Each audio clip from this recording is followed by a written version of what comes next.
Hi everyone, welcome to the second of 4 History Jacksonville presentations that will broadcast through the summer of 2021. I'm George Farrar, and it's time to talk about what we knew as the Gator Bowl. And here we see the Gator Bowl back in the day. Let's go further back. Now, we know that from this picture, it would be after the 1953 construction of the Matthews Bridge. But as you can see the neighborhood essentially of Fairfield, and you can see the industrial nature of the area which surrounded the shipyards and surrounded the Gator Bowl. Now, I can remember as a youngster, my stepmother picking up my father at WTLV TV 12. That was before he went over to WJXT. She would pick him up in the evenings, and I would remember going by the Gator Bowl, which looked a little bit different than this. This is an older picture. This was in the late 70s. It was one of my earliest memories of Jacksonville, and there was this old neighborhood we would cut through. This was of a different time, but let's talk about the Gator Bowl, and we're focusing on the Gator Bowl as we knew it. Now, this is from a concert in 1975, and I'll tell you a little bit more about the concert later. This is just a reminder to you that it wasn't just all about sports and athleticism, though if you went to a concert, I'm sure you might have had some athletic skills. Okay, here we see the Gator Bowl, the Coliseum, and Wolfson Park, and the Hart Bridge, and the Hart Expressway, a portion of which has since been demolished. This gives you an idea, of course, that this was the center of sports entertainment in Jacksonville quite a while back, okay? Now, the Gator Bowl was going to have some expansion to it, some renovation to it over the years, and we'll talk about that. Now, this is from the Florida State West Virginia game in 1982, and I'll tell you a little bit more about that as well. In the early 20th century, there emerged a premier annual game, a college football game that would become very much a part of Jacksonville history. And that, of course, is the Florida-Georgia game, or some might call the Georgia-Florida game. And by 1933, it was being regularly held at what was then known as Fairfield Stadium, later on Jacksonville Municipal Stadium, and then even later on the Gator Bowl.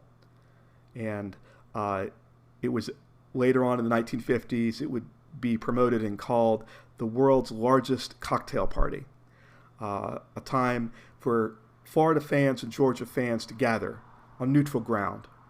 Now, speaking of ground, here we see a reimagination of the stadium. The stadium had been dedicated in 1927 by Governor John Martin, but by the 1940s, it was time to take it to the next level.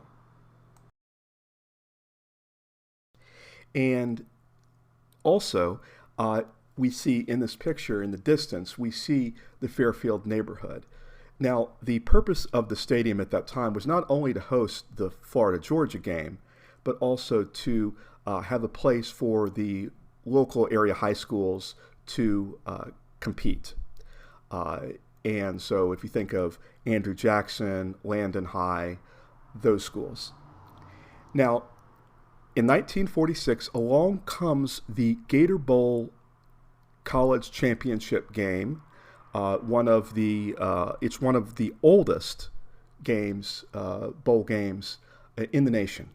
And the first one was in 1946 between South Carolina and Wake Forest. And back then, it was still known as Municipal Stadium. Later in the 1940s, it would get the designation of the Gator Bowl. And of course, it was called the Gator Bowl game. Now, here we see in the 1940s, after that reimagination, and we see a crowd enjoying the game. And we see up top a media overlook area. And we see, this is from 1949, the fourth annual Gator Bowl game. Notice the arches at the Gator Bowl. This I don't ever recall. I believe this had long been gone by the time I came along. And look at the all the cars and the marching band. It looks like formed out a geographic representation of Florida. And we have a photograph from the late great photographer Lloyd Sandgren showing a team and the scoreboard. And here we see the December 30th, 1961 Gator Bowl game. $6 for admission, it looks like, for this seat. In Section P, row 29, seat 1. In September 1964, Hurricane Dora blew into town. It caused widespread destruction and damage in North Florida. So, President Lyndon Johnson came into town, as we can see here from a Jacksonville Journal headline. Duval's loss put at $100 million. Now, with all of this going on, there was a concert planned at the Gator Bowl for Friday, September 11th, 1964. It was being sponsored by WAPE, the Big Ape. And it was the Beatles. And the cost of admission for this ticket, $5. Rain or shine. Now, the weather, believe it or not, turned out to not be as much a factor in the performance being able to happen. They nailed the drum set for Ringo Starr to the stage. And there was still a lot of wind, but a lot of people showed up despite that. But it almost didn't happen because the Beatles, a British band, in their performance contract stated that they would not perform for segregated audiences. Ringo Starr said, hey, we play for the people. We play for people. John Lennon said there was no way they were going to play a segregated audience. It almost didn't happen. But the leaders of Jacksonville at that time finally relented, and the concert happened. And, you know, there's something very special about the Beatles. Both my father and I, my father as a fan of the Beatles when they were performing, and myself as a fan after they broke up. There was something very special about the Beatles, and they were a great band. And so people, despite all that was happening, were able to enjoy a great concert. One last photograph from the late great photographer Lloyd Sandgren, a view of the Hart Bridge. It was constructed in 1967. All right, so all of a sudden in the 1970s, there was a lot of energy towards having football in Jacksonville, professional football, so there was the World Football League. And for a period of time, for a couple years in the mid-70s, there were the Sharks and the Express. So it was something that was something early, something novel, something new. And though the World Football League didn't survive, it's something to keep in mind because there was something that was progressing in the 1970s. And the concerts kept going on. Earlier at the beginning, I showed you the Gator Bowl with a concert. This is that concert, the Rolling Stones. The year of my birth, 1975. Another British band, amazing, great music, and they performed. And I know from a viewer, a fan on the History Jacksonville Facebook page, that it was so hot that day that the fire department actually used one of their water sprayer devices to cool people down in the crowd. And look at that. The thing about it is, if you were looking at the Gator Bowl in the 1960s and the 1970s, and I'm sure, of course, earlier on, what you were looking at was the crowd that was assembled, this gathering of people for common purpose and in common spirit. And then Jacksonville got cult fever. So there was an effort. It was an attempt, though not successful, to get what was then known as the Baltimore Colts NFL team, now they're known as the Indianapolis Colts, to come to Jacksonville. And so there was this big pep rally. Thousands of people attended, and it was a spectacle. And what happened was Bob Irsay, was the NFL owner, was flown in a helicopter over the Gator Bowl and landed in the Gator Bowl. And right next to him, the late, great Jacksonville Mayor Jake Godbold, pointing to him. And he was able to see, and I think at this point, a lot of people were able to see that there was an amazing spirit in Jacksonville. But like they say, love doesn't pay the bills, right? If you're going to try to take things to the next level, it does take concrete, I do mean literally concrete initiative and effort. And of course, that requires money to be set aside. And how does one go about doing that, right? So it was looked at that it was time for this effort to be moved even further forward. And even as this was happening, we had a professional soccer team that came down from New England, and for a couple years, the Jacksonville T-Men performed. I remember the billboards. I never made it to a T-Men game, but around this time, I was actually practicing soccer at the Arlington YMCA. Okay, so something happens at the Gator Bowl. There is you could say, some of an expansion on the western side with ramping put in for the crowds to be able to file up and down and in an organized fashion.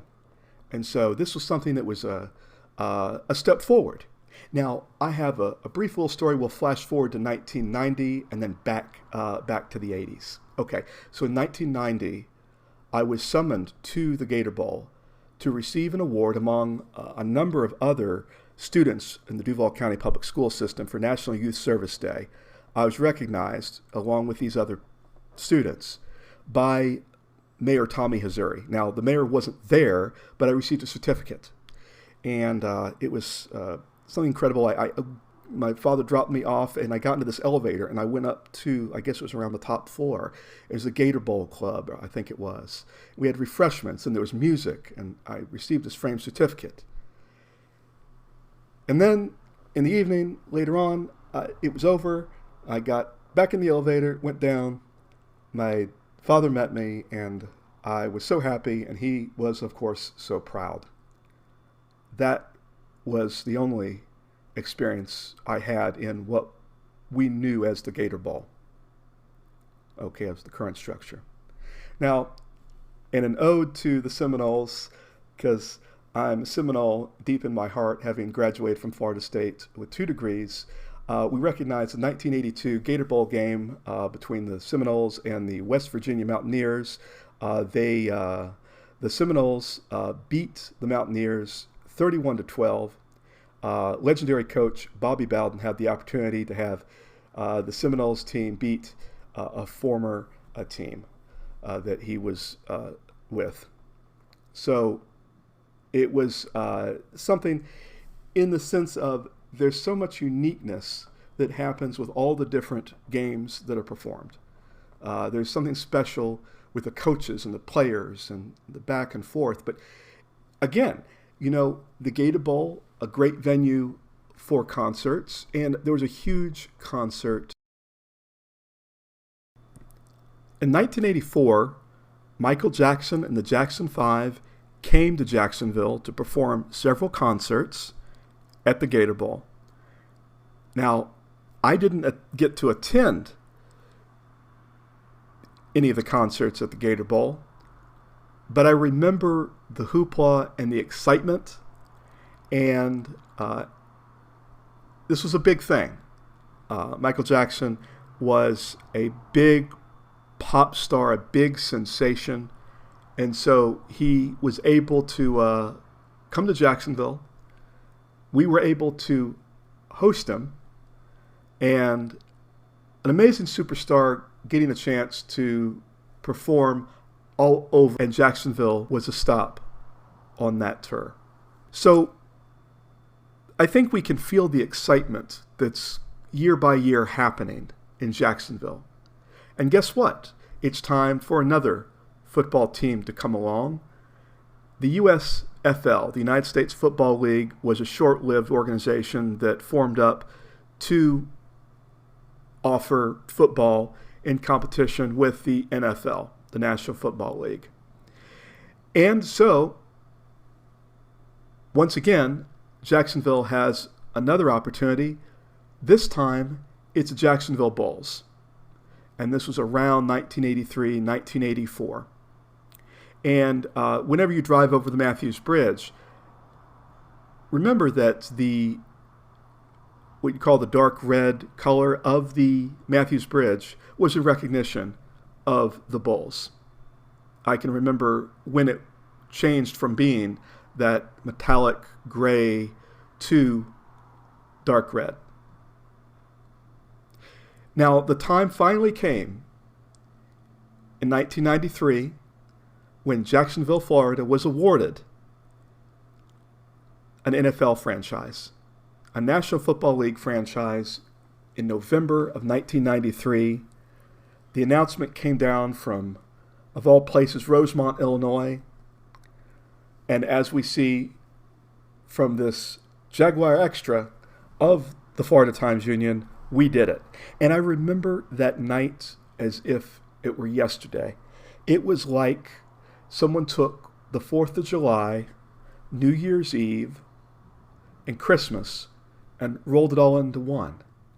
I was so excited. I literally was jumping up and down in the living room. Up and down in the living room. My father and I, we went out, I think, to get dinner or something. We were on 103rd Street, and people were selling Jaguar shirts. People were just getting a picture of a Jaguar and putting on a shirt and selling it. It was, I believe, probably the greatest moment, at least one of the greatest moments in Jacksonville history. And I know one thing, even just thinking about it right now, I think back to how great I felt to be living in Jacksonville. And so we got an NFL owner. We got Wayne Weaver, who he ran a franchise of shoe stores. And he and his wife, Dolores Weaver, ran a foundation. I was always hearing about the charitable things that they were doing. And he was an excellent first owner, I think, to have. And these times were incredibly amazing because we were going to get practically a brand new NFL standard stadium. Jacksonville was going to move forward, and the concept, of course, was that with this stadium right near the river, that we were really going to move warp speed ahead, going to the next level. And I think all of us were going to be excited to see us on Monday Night Football and displayed, our city displayed in a way that was something that was incredible. And this was something, there was so much civic spirit and pride with the Jaguars. So in order to do all of that, of course, they had to basically demolish practically the entire Gator Bowl. And they left only a portion of the western side along with some of the ramping because that had been done in the 1980s. But practically everything else demolished, gone, and we can see in the distance, we can see the old Jacksonville Coliseum since demolished, the Wolfson Park, Sam Wolfson Ballpark, which I actually visited, and of course the Coliseum I was always in and out of for a variety of functions. The Wolfson Park, it ultimately became the baseball grounds, and we see, of course, Jacksonville, downtown Jacksonville, and the St. Johns River in the distance. And again, I was incredibly excited. Now, timing is everything, and when the time came around for the first game to be performed, to be played, the first NFL game with the Jacksonville Jaguars, ironically, when the Jaguars played the first home game in the new stadium, I was in Tallahassee, Florida, starting my work to get a bachelor's degree in political science and later on a master's degree in public administration. So I was only able to follow it on television and radio and talking with my father about how it went. And it was one thing I look back at and go, wow, of all the timing. Speaking of timing, let's now advance forward into the 21st century. This is back when the stadium was known as EverBank Field. When the new stadium was constructed, it was first known as Alltel Stadium. A number of changes with the corporate names. Here we see EverBank Field, and we see the digital scoreboard, video display board, and we see a crowd watching the game. And there are even fireworks shooting up from the board. Quite a display. All right, so by 2011, Shad Khan had become the second NFL owner, having purchased the team from Wayne Weaver.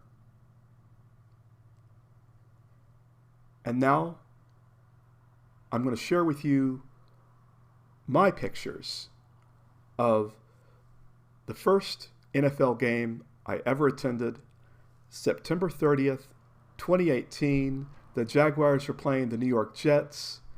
The Jaguars would win the game 31-16.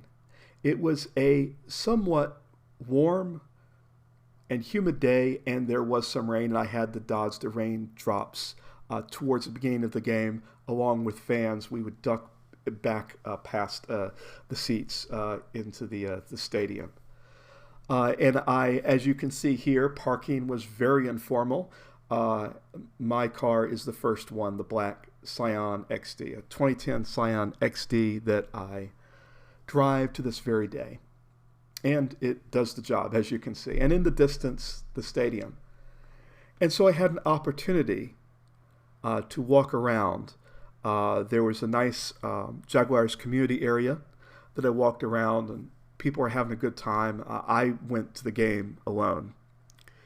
But as I tend to do when I arrive somewhere early and I have time on my hands, as is my nature as an urban photographer, I decided to go around and take some pictures.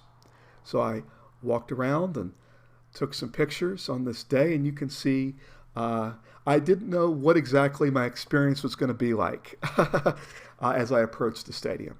And I arrived early. I arrived really early. I got into the stadium early. I was one of the first of the crowd, towards the first of the crowd. And the unique thing was I was able to display my ticket on my mobile phone. That was when they began asking for people to display their ticket on their mobile phone. And so as I walked around a portion of the western and northern side of the stadium, and a little bit of the eastern side of the stadium. And finally, I got in and I got settled. It's an amazing experience when you arrive early. There was a level of awkwardness. And you look around and you go, wow, look at all these seats, and look at all the people getting everything started on the field. And then over the next half hour to an hour, people begin to take their seats, and a magnificent scoreboard, and it's just so much of an all-encompassing experience going. It's one of the great things about the stadium experience. You're one of thousands and thousands of people, And in the distance, you can see there was a special area for people who are more premium members, and to have more of there's a pool now and all sorts of amenities that one couldn't have even imagined that people couldn't have even imagined back in the 1940s. Jacksonville has grown over the years, and Jacksonville has become incredibly big. I eventually, actually, under a year from the time I took these pictures, I moved to El Cajon, California. When you look back at the Gator Bowl, as I've done with you today, there's such a sense of spirit, such a sense of generational cooperation through the years, such a sense of drive, determination, ambition, camaraderie. These are the kinds of things you might think of really in a sports team. But it's something I think that the people of Jacksonville, through numerous efforts over the years, have had to get things accomplished, to move the city forward year by year, some years in smaller efforts than others, as any big city does. So let's go back through and take one last look at how the sports stadium has evolved over the years.